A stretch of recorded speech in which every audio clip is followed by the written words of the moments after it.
Good afternoon, everybody, and welcome to another Geo-Institute live stream. We are thrilled to have you with us today for the fifth and final installment of the Keller Sustainability Series.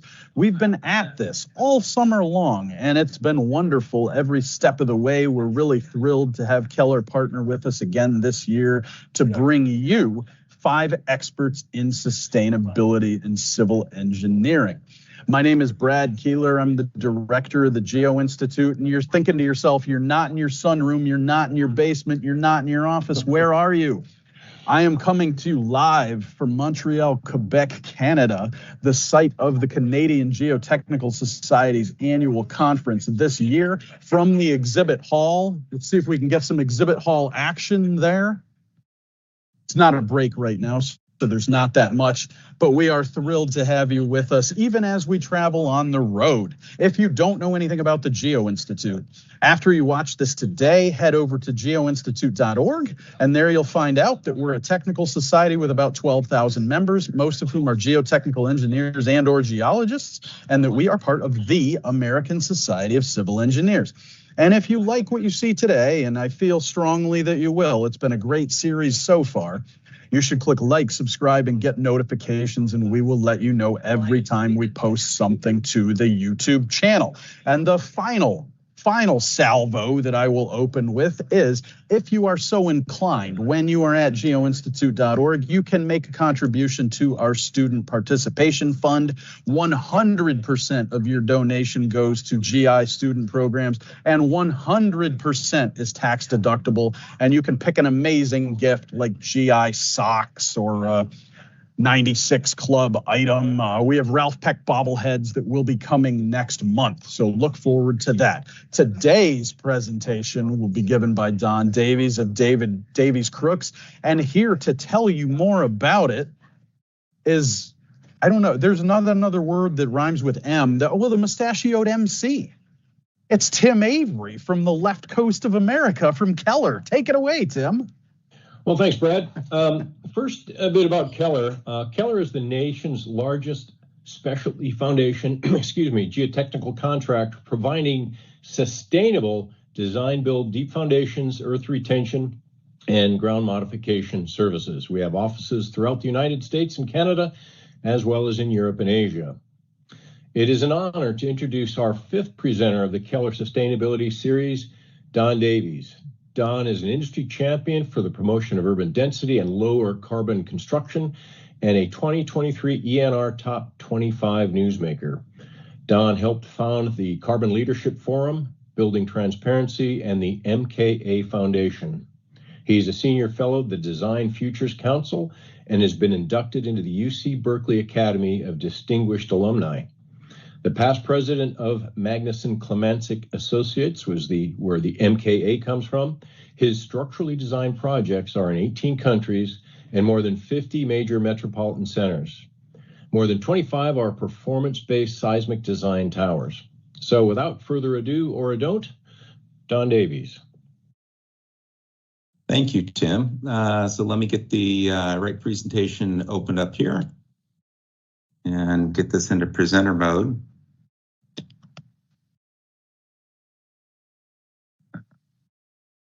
Hang on for a second. It's not being nice to me at the moment. There we go, except now let me get back actually to the start of this presentation. Sorry about that. Boy, Tim, between you and Brad, especially Brad, I think there's a talk show host future if he wants to move out of engineering. So, but thank you everybody for allowing me to have this conversation. You know, the last time I spoke to this group, or that Tim got me speaking to a similar geotechnical and foundation group, I spoke about opportunities to reduce carbon in foundation systems through design, through testing, through optimization, and how to measure our impacts to tell a decarbonization value story for where we are today. Now, for today's presentation, I'm actually going to hone in and focus on one material, and we're going to talk about concrete. And I want to walk through where to say we're headed for this material's decarbonization, and importantly, the practical steps needed to make progress happen. I think as many of you know and you've been seeing, There's huge opportunities, but risks for what comes next. But as engineers do, if we break big problems into small problems, we solve those small problems in a coordinated way and then bring it all back together, I think significant progress is going to be possible. And frankly, it's an exciting time right now, but much of the real work is ahead of us.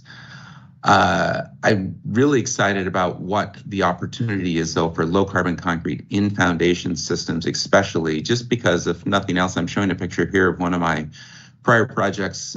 This is looking inside of a mat foundation.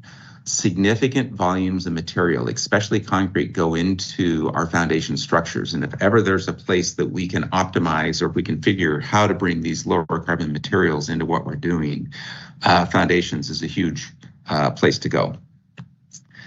Now, I'm going to start with it's being kind of funny here. I want to start with just looking at where are we at today on a global perspective in our climate challenge. Here's a UN projection of cement supply by region of the world. And it's eye-opening just how much cement goes into building our emerging economies and those aspiring to become something closer to what we have in our global north lifestyle. Now, that's a loaded analogy I just said, but assuming these forward-looking projections from this UN graph are close, and I think they are, knowing we only have one planet, we have a big decarbonization challenge ahead of us, and it's not just here at home. But if we talk about not just the challenge, but our influence, know that 10 of the largest cement companies in the world, 55% of our global cement supply, is controlled by companies headquartered in either the EU or North America. Add China in, it's over 90% of the total. So if we can figure out how to make and reliably deliver low carbon concrete here, it will quickly have an impact elsewhere. The network already exists to scale our best solutions quickly. And those solutions, frankly, also go both ways. I think there's going to be things in emerging markets that we may pay attention to that we want to be looking at here. And that's really my point. This is a global challenge that we are trying to work on. Now, closer to home, this is NRMCA's projected glide path towards carbon neutral concrete by 2050. It's great to see. But how these reductions happen are going to involve all of us. And I'd like to say we're highly coordinated on how we're going to make this happen. But I think we also know there's a lot of work there to go. Maybe we're not as coordinated as we need to be. But how do we actually make these steps? I think that's such a big part of what comes next. Now, again, looking at what are we saying as an industry, this is the Portland Cement Association's roadmap to carbon neutrality, how they are talking about it. And it's actually very similar to how our friends in the EU are talking. They break it into 5 C's: clinker, cement, concrete, construction, and carbonation. Each of these are important steps, and each actually bring near-term opportunities with near and long-term goals for how we decarbonize our material. And then last data point I want to throw out there, this is the Global Cement and Concrete Association's glide path, showing how they anticipate to get to carbon neutrality by 2050 for cement. It follows similar to the 5 C's from the Portland Cement Association, but this shows a proposed relative impact by category. Now, carbon capture, the purple in here, is the biggest reduction strategy that they're showing. And of course, this supports keeping existing infrastructure going as long as possible. And maybe ideally, I'd like to see that purple flip between what we do for cement binders and carbon capture. But ultimately, and I'll explain this in a little bit more, we're not going to get out of where we are today without some version of carbon capture and storage coming into the process of what we do, especially when we think about high early strength materials, which is not easy to accomplish with many of our lower carbon materials we're starting to look at today. Portland Cement is going to continue to serve an important role in any foreseeable future, and it's part of why decarbonization really needs to come through. But these alternative cements, the SCMs, the cement binders, what we put in there for these new materials is actually really quite exciting. And I'm going to spend a little bit of time on that one. In fact, frankly, there's more activity in this space today than I've seen in my 35 years of being a structural engineer. Here's just a sampling of some of these new offerings that are moving forward. It's a lot of excitement. There's a lot of material science moving into decarbonized low carbon cements. But a couple of things to note with all of these new offerings starting to come forward. It's moving into more of a turbulent time. It's gone are the days that we just say, well, we'll use some fly ash, maybe it's a little bit of slag, everything's just very limited on material. There's a lot of offerings coming into the system. But something we also have to pay attention to for all these different offerings, none of these are yet scaled to the scale of conversation that we really have with just the amount of concrete that we pour today.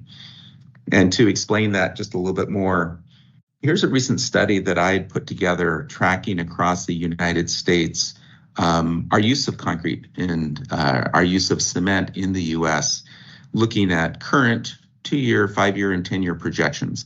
Now, in this graphic, it is a projection, so I'm sure the future numbers are going to change.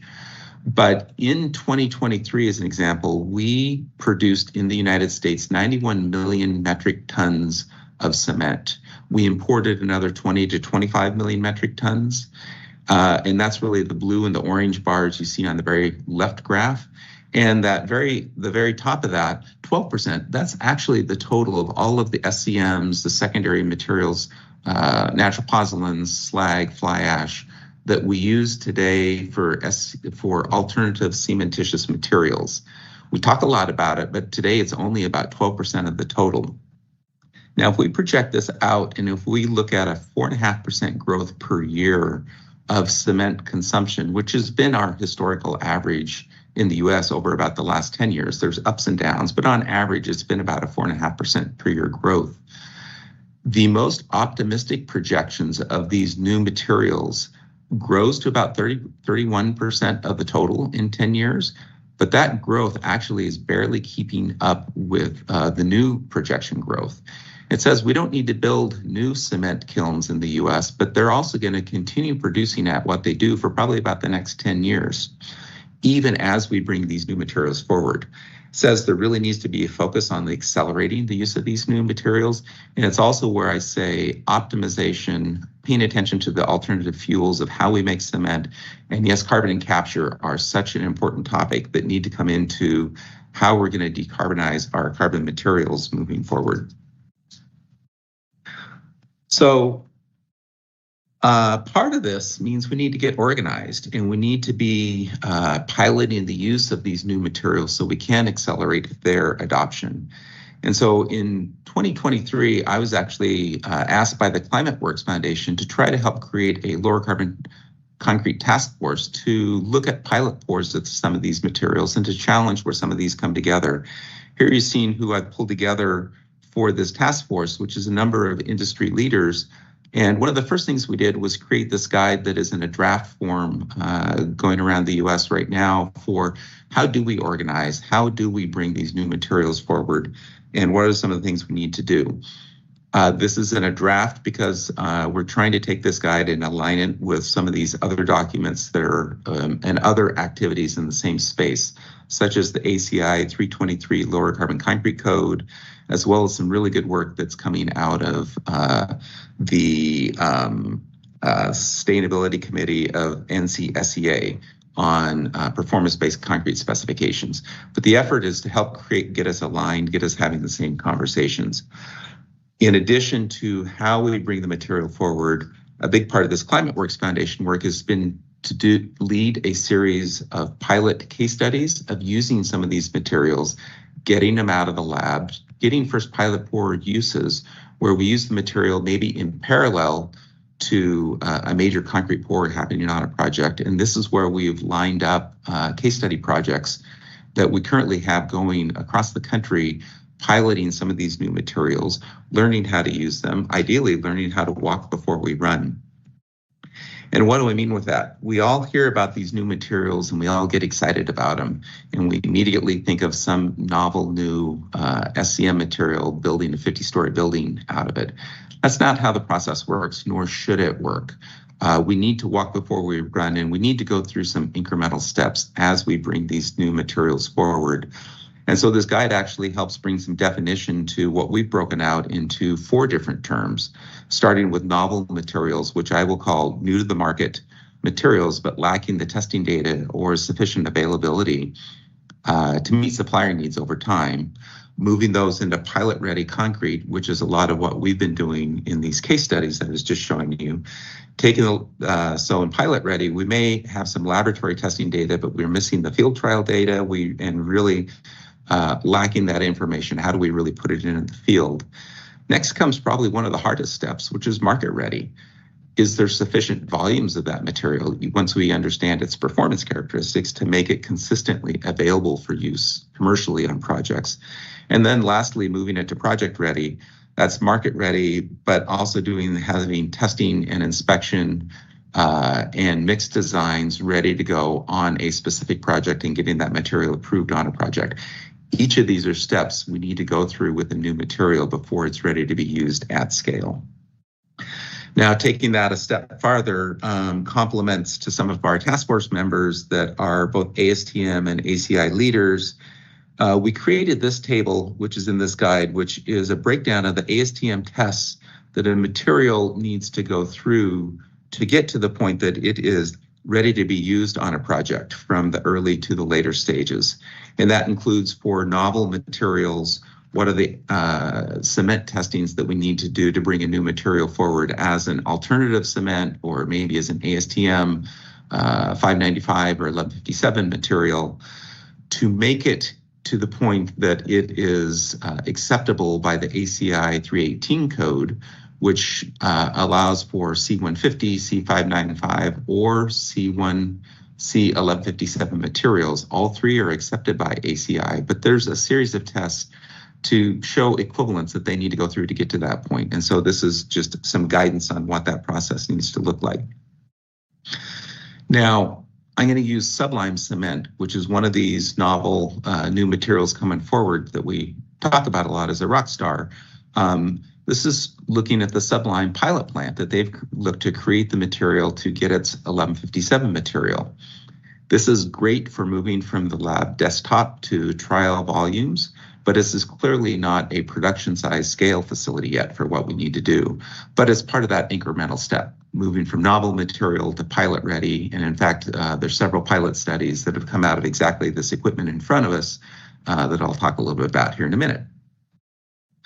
But then once we go from pilot ready testing, moving from laboratory tests, which might be say 5-gallon buckets of a new material and a new binder, to the field trials, typically involving maybe multiple super sacks, often maybe say 3 super sacks per 10 cubic yard. That's where some of this pilot testing is going into. In fact, here's, I'm showing you, this is from a field trial pour from a project that I did in Seattle using 1157 natural pozzolan concrete from Secrete, which involved a 0 Portland cement concrete. And in fact, that pour on the left is that same material going into place from this picture right in front of us. Now, pilot pour case studies, they involve quite a bit of cylinder and prism testing. Sometimes the argument has been we're doing as much test, we need as many sampling for the test materials as actually gets placed. But we need to understand these materials and not just their structural properties of shrinkage, modulus, elasticity, but we also want to understand their placement properties of what is like finish, pumping, cure time, the placement characteristics, so the field crews understand how to work with these materials. Now, I mentioned that Secrete binder earlier. This is one of our case study projects that we did in Seattle, where we actually poured 5 different 0 Portland cement concretes. Each was an alkali activated material. We did blast furnace slag, electric arc furnace slag, a natural pozzolan of zeolite, basalt, and then some of the sublime material that I showed you earlier. Honestly, I'll be the first to say that not all the mixes that we poured are ready for prime time on this project to scale larger than this, but we learned a lot and each pour actually got better. And that very last pour on the left I'm showing you turned out to be a very successful loading dock. That's a all basalt concrete that is currently in place right now. with steel-wheeled dumpsters rolling over it on a regular basis, and its durability is holding up quite well. All of these mixes from this testing we just did here, they're all, this is testing from one of those where we were at 3,000 PSI at 3 days. We're at 6,000 PSI at 56 days. These are real materials. They're real concretes, but we still need to understand them because many of these materials, honestly, they are sometimes different better, sometimes different worse. They're almost always going to be different in some way. We need to understand those differences so we can take advantage of when it's a benefit on the right side, and we know how to mitigate for the material as to where its appropriate use is going to be. Now here we also finished another pilot pour. This is of a Lafarge material for an 1157 cement, where we did both some steel column covers as well as a test slab application. This was totally in a mock-up application before considering it for use in some non-structural applications on a high-rise project in Seattle, which is going to be happening with a couple of pours coming up. So these case studies are leading also to larger pours on bigger projects as we move forward. Another one of these case studies showing you, this was some tilt wall testing that we did with Amazon, Clayco Construction, and Ozinga, where we tested 3 different tilt wall mock-ups in the cold of winter in St. Louis. Now, the first panel of these 3 tilt walls was a straight Type 1L cement. The second was a mix with a 25% slag in the Type 1L, and the third was a full proprietary 1157 cement mix from Ozinga and their carbon sets. One of the things we learned here was just how impactful temperature is and how important it is to these low carbon materials, which don't have the same generation of heat gain with time. And so, in fact, that's a really good thing in hot weather climate, but maybe something we need to be careful about in exposed condition in cold weather placement. So, in fact, after that testing that we did in St. Louis, hello? Sorry about that. My system is doing some weird things. There we go. After that testing in St. Louis,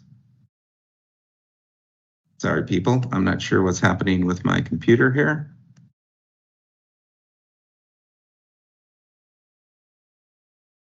It is snowing.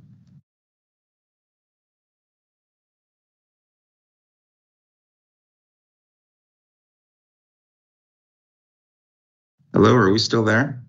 We are still here. My computer is just doing some really, really weird things here. Okay. I have no idea why. We'll entertain the people while we figure it out. Well, I don't know how entertaining I'll be. But, sorry, entertaining here. This is the magic of live television. Yeah, isn't it? Here we go. I'm just gonna stop sharing for a second and then reshare, because I'm not sure. My system seems to be unstable here for a moment.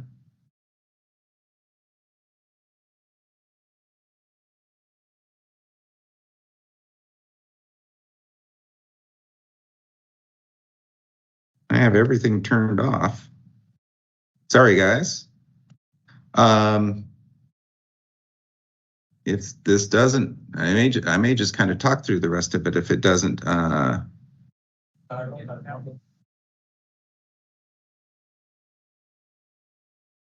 Are you guys just looking at my Ozinga screen, or does it have a bunch of other weird things? We don't even see that. We don't see you sharing it all right now. Okay. Okay. Don, I have your presentation. So you know what? Comes to shove. Yeah, why don't we pull something up, because something's happening real weird on my computer. It started, the whole system just became unstable. Yeah, and I'm not sure why.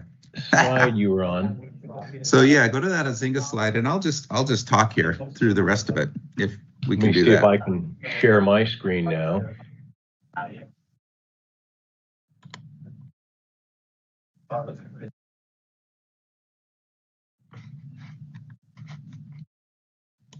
Is that coming through? No. Yep. There you go. There you go.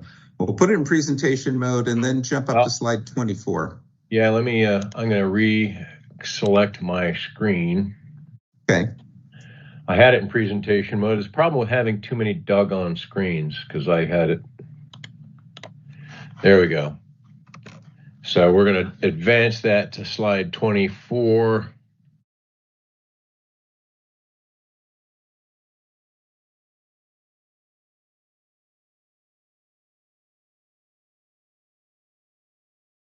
Okay. And I'll just thank you for that. I'll just tell you when to move it forward. So that testing that we did in St. Louis, we did the same testing north of Chicago in a warmer placement to test out the difference of how these mixes behaved in the cold and in the warm. So the real point here is just we're learning as we go. A big part of this testing that I wanted to highlight is just that the finish characteristics, in this case, we were pouring 4 different mixes of different low carbon strengths. They look different, they behave different. And so these are things we need to understand. Now, one of the places I get excited about foundation work here is that it is one of the places where maybe you are less sensitive to what the material looks like. And you can probably take advantage of both that lower strength gain and some of the lower shrinkage that may be with some of these new materials. So I think foundation testing of these materials can be really exciting. Go ahead and advance to the next slide. So here's an initial pour in Boston of the sublime material for a rat slab below a mat foundation.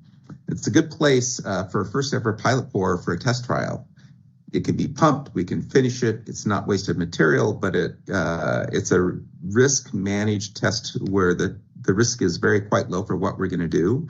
And we can really start testing some of the applications of how these materials play out. And if you jump to the next slide after that,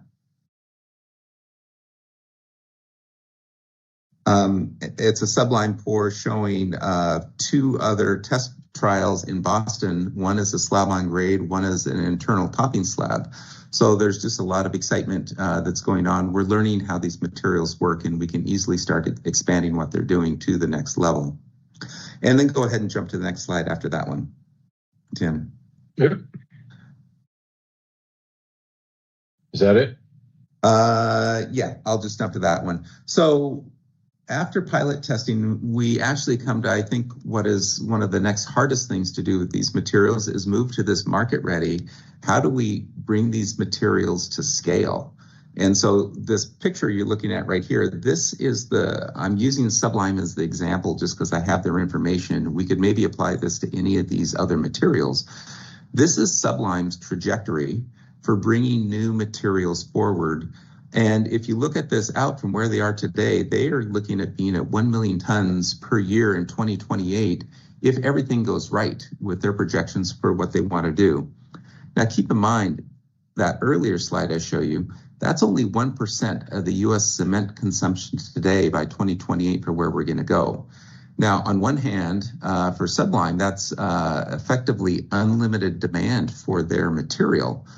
So maybe that's a good bet if you're an investor, what you're doing with them. But it also means we need more than just one alternative coming forward of these new low carbon materials because we have a scale problem. It's not just a material science problem. We need to, at volume, at scale, be bringing many solutions forward. It's why things like LC3, brimstone, and carbon capture and storage actually are so important as to what we do for next steps. Which go ahead, move to the next slide, brings me to my final step, which is where we talk about moving from market ready to project ready in materials. And honestly, this is a place I'm going to argue that our system really isn't broken. We just need to be accelerating the process. And Tim, go ahead and click one more step forward, slide forward too. So concrete often impacts life safety in buildings, so it's right that we have testing data to back up its performance, and we need to understand the material's behavior before we're using it on a regular production project. We shouldn't back down on any of the testing that we should be doing in the checks and balances that are in our system. We just need to be moving faster through the process, through our validation to bring these new materials forward. And the other thing that needs to happen as we do this pilot testing, we need to better communicate the steps along the way so that we can up our game on our material delivery infrastructure, validating the testing that we need to do along the way to make it happen. And so go ahead and go to the next slide after that. Now, I'm showing a picture of, this is cladding and curtain wall systems, but I'm just trying to make the point that we do a lot of mock-ups and testing of our buildings already. I'm going to propose that in the use of these new materials, we need to bring the supply chain earlier into the design process, and we need to be doing more testing, more mock-ups on every project so we learn as we go. Every project is an opportunity to be doing something. And frankly, usually somewhere around schematics to design development, we usually have a pretty darn good idea of the volumes of material and the strengths of the material we need for the concrete in our projects. We need to bring these forward, and we need to just be doing more testing, and we need to validate these things as we go. And it's how we will accelerate this project, bringing these newer materials forward. And so then hop to the next one. And so my next slide is, I'm really just making the point that compliments of our federal government, there's a lot of public policy that's moving quickly into this space. There's a lot of money coming into this space through Department of Energy, through state and federal mandates on bike lane partnerships, bike lane policies in the different states. There's a lot of activity here that's super exciting. And then go ahead and just hop to the next slide, which we can talk about a summary here. We have a big challenge ahead of us, and it's not just about picking a singular winner in material when we talk about low carbon concrete. We need to be advancing multiple lower carbon strategies if we're going to meet our targets. And the approval system also isn't necessarily broken. We just need to do some tuning and acceleration of what we're doing along the way. Pilot pours are happening, and it's not just one. Partly what I've described has a lot of different projects going, but it's an exciting time. My challenge to this group, bring what I've just shown about concrete testing, bring this further into foundation systems, foundation designs, and their testing. And then when you do that testing, don't hold the information close. Let's figure out how we can write it up. Let's share it so we all can be moving this collective ship faster together forward. This needs to be a race to the top with collaboration and teamwork as we work on this together. So go ahead to the next slide. And so there's a couple steps we need to do to be bringing these new materials forward. We are not going to go from a novel material to a 50-story building overnight.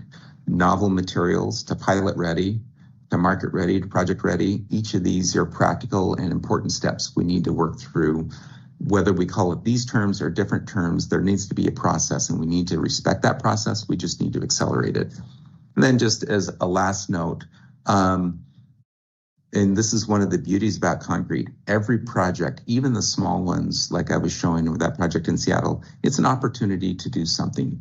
We're constantly testing, tweaking our mixed designs already on every project that we do. Let's just embrace that reality, but just be more systematic about it in an ever-evolving and constantly improving material advancement. And if we do that together, is how we're going to bring these low-carbon materials forward.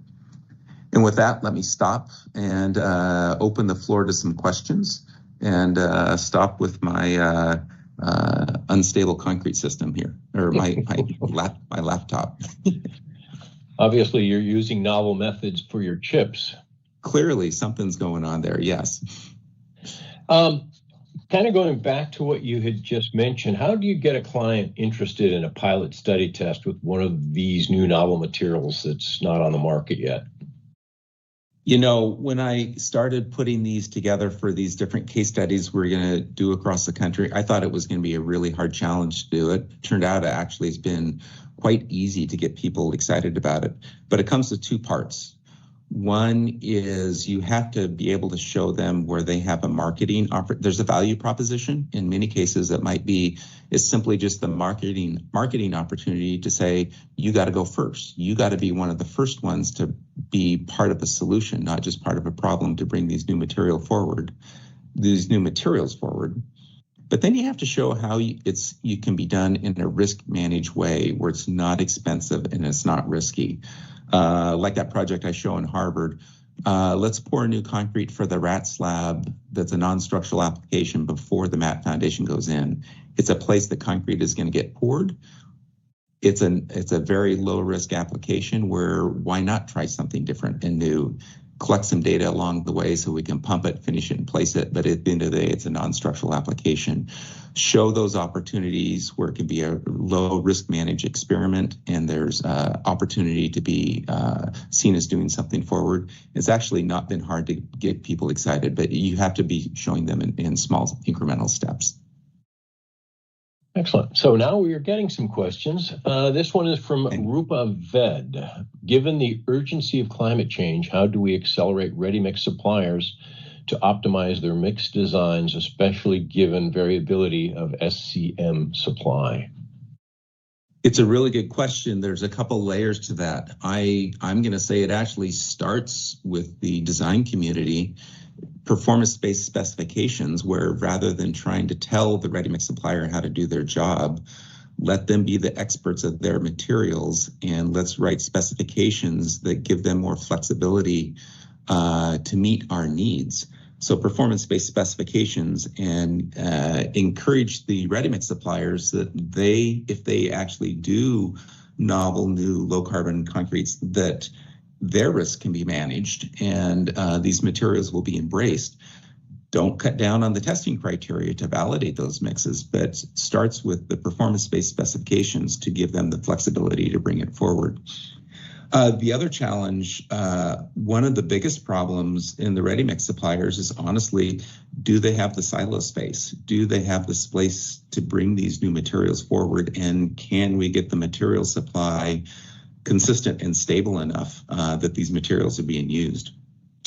So there needs to be the market signals that they see that the value proposition is there, that if they bring low carbon concrete forward, it's going to be valued, so that they're willing to do the testing to bring the materials forward, and then performance-based specifications that let them know that they'll be able to bring it in. You know, one of the things that market driving signal, we need to ask for EPDs and then actually make sure those EPDs that we're asking for from the ready-mix suppliers are meaningful and will be used on who gets the project or not. It's a quick way for the ready-mix supplier who is progressive, who's trying to show their leadership in lower carbon materials to differentiate themselves, and it becomes a difference of who gets the projects or not. And all it takes is losing one project to a ready-mix supplier who has EPDs, who is being progressive, to get other people on board to them to also be doing the same thing. Excellent. Actually, this is a follow-on question from Rupa. From OPC transition to type 1L, what is the next transition for carbon reductions? Type 1L to LC3, others? I've heard of 1T coming in. It's a really good conversation. So part of this is it's not a one-stop shop. It really partly depends on where you are in the country and what the supply chain material availability is. I would say from trends that LC3 is the next big one that will see the most adoption after the 1L, simply because an LC3, a calcinated clay material, it allows the cement industry to be using the same machinery they already have. It's the same kilns. There's some adjustments you have to change with the kilns, but we're really just changing some of the feedstock coming into it with calcinated clay instead of limestone, and then they're changing some of the blending process afterwards. Now, to be fair with the designations, an LC3 cement typically is a type of a ASTM C5951T or C1157 material. So LC3, think of it more as the brand name for a 1T cement. And I absolutely do think the 1Ts are going to be coming forward. I don't necessarily expect to see it being just a 1T and that's the only thing you see. I think there is going to be applications where we need to stay with materials that can get us where we need higher early strength. Our C150 materials right now do that better than others, but there's many, many applications where we can be the 1Ts and others coming in where we can get really, really aggressive. And it's a matter of using the right material and the right mix. I think one of our biggest batch plant challenges is actually having the silo space for more than one choice. And some batch plants are progressively moving there faster than others. But a modification of our infrastructure at the batch plants is a very needed step that's going to be happening along the way. Interesting. This one from Robert Johnson. We are already seeing a shortage of labor for concrete production, placement, and finishing in the industry, and a complete stagnation of practices. How do we engage with these groups to advance? Really, really good question as well. I think the Association of Concrete Contractors is doing some excellent work to try to get on top of this, of how do we educate the profession? How do we educate the people actually in the field working with the materials of what we're going to do? In some ways, all these new low carbon concretes is moving this topic exactly front and center, and it's moving from a static business as usual, this is my mom and dad's concrete that we've always done, to actually some exciting next generation, how do we work with these new materials? It's forcing us to actually step back and challenge some of our very basic assumptions of how we place materials, and we need to learn along the way. One of the engagements I'm excited about for education and training is I talked about the mock-ups and the testing. These new materials really bring about a need for much, much more testing and upping our testing game. And that's not just in laboratory testing, that's in the field testing. That's more that's more mock-ups and trials. Those are each one's is an educational and a training opportunity to train up new people. And these case studies that I've been doing, I go out into the field, I see excitement. I see superintendents that are excited. I see concrete workers excited about these new materials, how it behaves, trying to learn something new, how something is different than how they've done it in the past. I have to believe at some point that excitement has ways to trickle down. I think that's just a story we need to further put out there into the industry, and how people can get engaged and be part of a solution, not just part of a problem. Thank you. This one from Kimberly Martin. Do you think the new cement binders will ultimately be cost competitive with Portland cement? Is there a chance they might be cheaper? It's a really good question. I certainly hope so. And I think the answer is yes, but it's going to come with time. I showed you all those novel new materials and all the new cement binders that we're talking about out there. Most of them today are at cost. They're being sold at cost parity with concrete, but just their handling makes them much, much more, even if the material's at cost parity, the handling of the different material through the batch plant makes them more expensive. In others, they absolutely are more expensive because we need to create new infrastructure to put it in place to show their use. It depends on which material we're talking about to get to that cost parity. Many of these, I'll use Sublime as an example because we were talking about it. It absolutely is going to have a spike up front because of the new infrastructure we have to build. But ultimately, it has an ability to get at or even maybe below cost parity with Portland cement today, just because it's all about the energy and the feedstock. And if they can be using a feedstock as the same or more economical than our current supply, and they can be using a renewable energy supply, electricity that can be delivered at cost parity or less than the other feedstock at scale, absolutely that can happen, but it's going to take time to get there, and we're certainly not there yet. The other part to note there, as the cost of carbon comes into what we're doing with our normal Portland cement, if carbon capture and storage is our answer to how do we keep using our normal OPC cement but decarbonize it, you put the cost of that carbon capture and storage on top of ordinary OPC, all of a sudden it's not, its price is going up as well. So I think there's cost modifications that you're going to see across the board on all these materials. I do think some of these other materials will absolutely get to cost parity, but it's about getting the infrastructure in place and kind of getting over that first hump to get us to that point. Kind of perhaps pulling back from that, what about other ways to get foundation carbon reductions without having to go to novel binders and novel new materials? It's a really good point. It's probably the lowest of hanging fruit. This whole presentation has been about the novel binders, but especially in the foundation industry, I think we really need to challenge ourselves.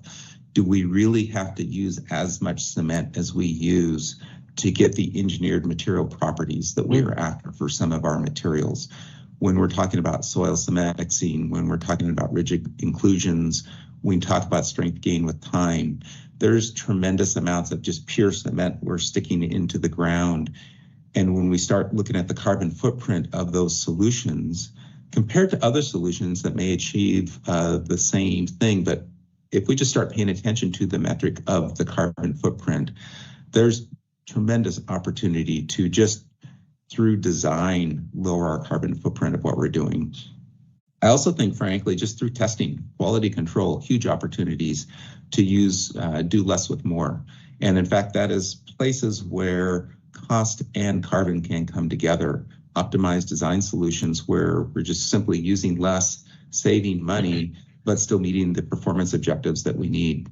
It becomes case by case. Is it a mat foundation? Is it deep piles? Is it soil cement mixing?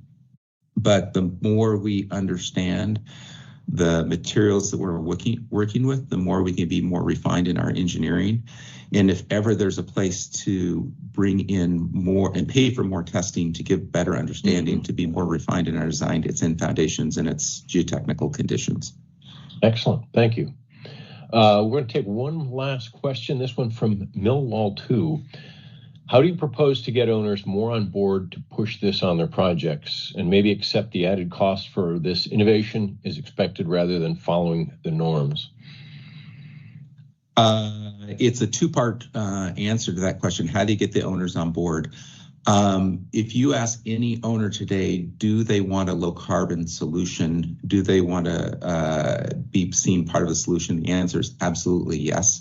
And in fact, what's driving the owners there, the investors that they are going to, the banks, are requiring them, shows how you're being part of a solution, not part of a problem. The cities, the state legislations are putting policies in place to give height bonuses for buildings. There's plenty of policies incentivizing the owners right now to do something.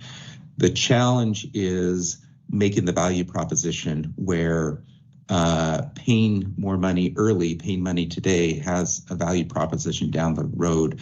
We need to show the value proposition of what we're doing. In some ways, that's no different than what it's been, but we need to bring the value proposition into that conversation, show where it's at least cost parity or where there's cost potential of savings down the road. Now, part of that is how are developers being incentive to spend more for decarbonization compared to, say, other alternatives. And to me, developers are driven by two things, money and risk. So we need to have a risk conversation and a money conversation. And if you can make the value argument to them and show where you're de-risking the process along the way, they will be on board. So it's an education process, but with those two key points to what we talk about. Excellent. Actually, I lied. I've got one more question from Kimberly.